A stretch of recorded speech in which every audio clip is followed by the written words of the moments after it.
کو خپل کورونه نو دا ګډورو چې د ساروي او د انسان به یو کورو یوه کوټه به وه پکې پلار به موسېده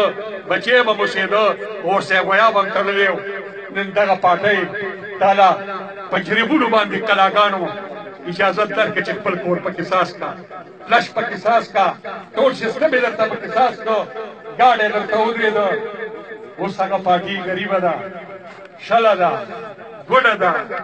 اوس هغې ته د کمیس ضرورت دی او د هغې کمیس دا دی چې ته محل ساس کا موږ خوشحاله یو خو د شهید جنډه پرې ودرېږه ته محل ساس کا موږ خوشحاله یو خو د مزدور جنډه پرې ودرېږه ځکه چې ته هم څه وخت کې مزدور وې ته محل ساس کا موږ خوشحاله یو خو په دې سیمه کې داسې خویندې شته چې هغې خپل وروڼه په دې جنګ کې قرباني کړي ته موټر کې ګرځه خیر دی هغه وخت را یاد کا کله چې بدر خان موټر راغی او تا برباد چلې وایي مزدور کسان پاټۍ د خان موټر برباد کړ ستا موټر یې زنده‌باد کړ نو دغه موټر کې د مزدور کسان پاټۍ ځانډوي او ملګرو دا باید کېږي چې موږ زوړ تاریخ ولرو د هر کلي پنځه مشران جرګه بل کلي ته ورغله او هغې ته دعوت ورکړو چې خپلې پاټۍ ته راشي تاسو یقین وکړئ ډېر وخت نه لګي یو میاشت کې واپس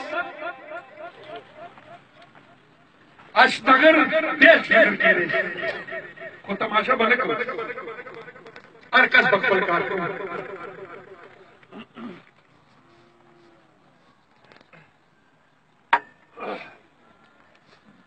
دوو کې وختو کې زدبازي او حسد او مقابله دا چا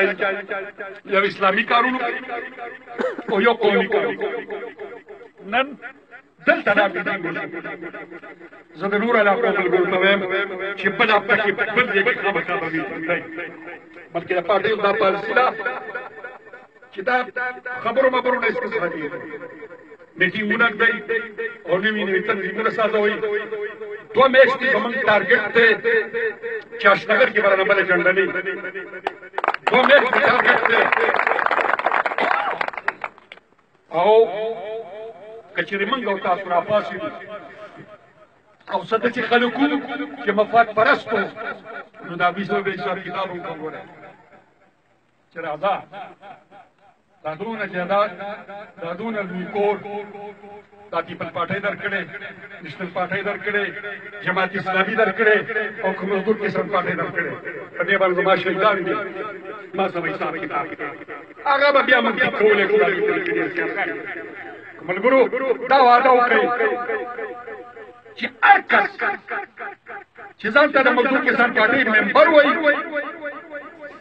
دا به رابطه کوي او نوي میټینګونه به مقرروي وعده ده ډېره مننه